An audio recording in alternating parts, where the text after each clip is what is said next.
2 दिसंबर 2022 की तारीख आज इतिहास में दर्ज हो गई है क्योंकि आज लॉन्च हुआ है दुनिया का पहला 6th जनरेशन एटमी बॉम्बर। भारतीय समय के मुताबिक आज सुबह अमेरिका ने दुनिया के पहले 6th जनरेशन बॉम्बर से पर्दा उठा दिया है, जिसके बाद पूरी दुनिया ने पहली बार इस आसमानी बाहुबली को देखा है। इस बॉम्बर के सामने आते ही क्रेमलिन से लेकर बीजिंग तक खलबली मचना तय है। क्या है इस बॉम्बर की खूबियां और क्यों परेशान हुई रूस और चीन की सेना, ये समझिए हमारी इस रिपोर्ट में। पर्दा हटा और कुछ इस अंदाज में मौजूदा दौर के सबसे घातक शिकारी B-21 रेडर की पहली झलक दुनिया ने देखी।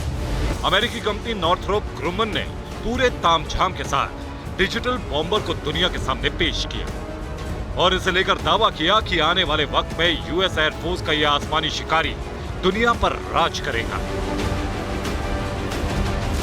अपनी हाईटेक और एडवांस अटैक स्किल से तमाम बॉम्बर्स को पीछे छोड़ देगा।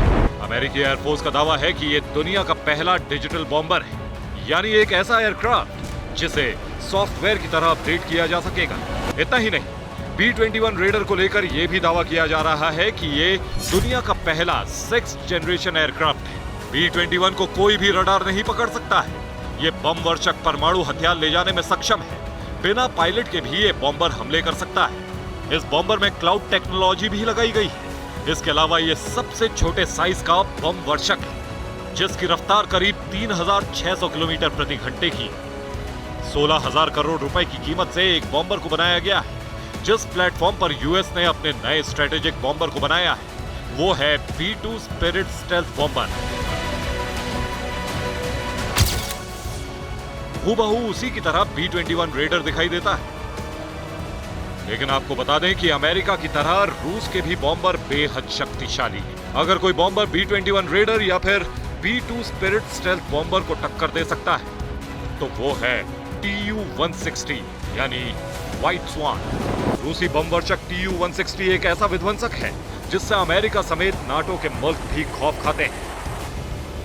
इसके बारूदी ट्रेलर को देखकर नाटो ने इसे ब्लैक जैक का नाम दिया है, यानी दुनिया के तमाम बम वर्षकों में सबसे बड़ा, सबसे विस्फोटक और सबसे ज्यादा विनाशकारी।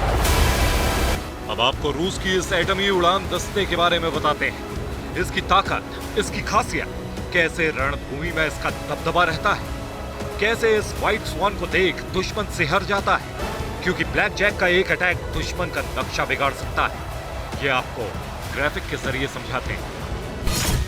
Tu-160 एक हाइपरसोनिक स्ट्रेटेजिक बॉम्बर है। इसकी मारक क्षमता करीब 3000 किलोमीटर तक है। इसकी रफ्तार करीब 2220 किलोमीटर प्रति घंटे है।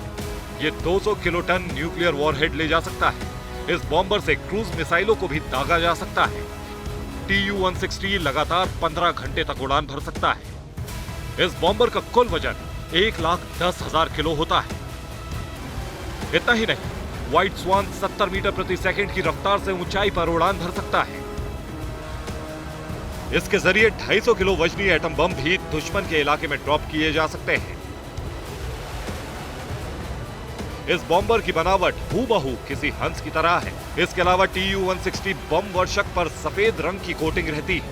आसमान में उड़ते वक्त यह व्हाइट स्वान की तरह ही दिखाई देता है। यह बॉम्बर पूरी तरह ऑटोमेटिक और एवियोनिक्स सिस्टम से लैस होता है। इसमें नेविगेशन, रडार सिस्टम और इलेक्ट्रॉनिक काउंटर मेजर सिस्टम्स लगे होते हैं।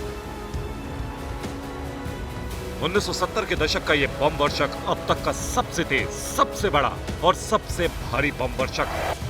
वही बात ड्रैगन की करें तो रूस के Tu-160 बॉम्बर की तर्ज पर चीन ने H-6K बॉम्बर को बनाया है। इस बम वर्षक को बनाने में रूस ने चीन की मदद की, लिहाजा डिजाइन और तकनीक के मामले में ड्रैगन कंट्री का H-6K बॉम्बर रूसी व्हाइट स्वान की जेरोक्स कॉपी। चीनी बॉम्बर H-6K करीब 40,000 फीट की ऊंचाई तक उड़ान भर सकता है। यह अपने साथ 12,000 किलो आयुध यानी बम ले जा सकता है। व्हाइट स्वान की तरह यह बॉम्बर भी मिसाइलें दाग सकता है, जैसे एंटी शिप या फिर एयर टू सरफेस मिसाइल। साल 2009 में रूस की मदद से चीन ने इसे तैयार किया और अपने हवाई बेड़े में इसे शामिल कर लिया। Bureau report, TV9 Bharatvarsh.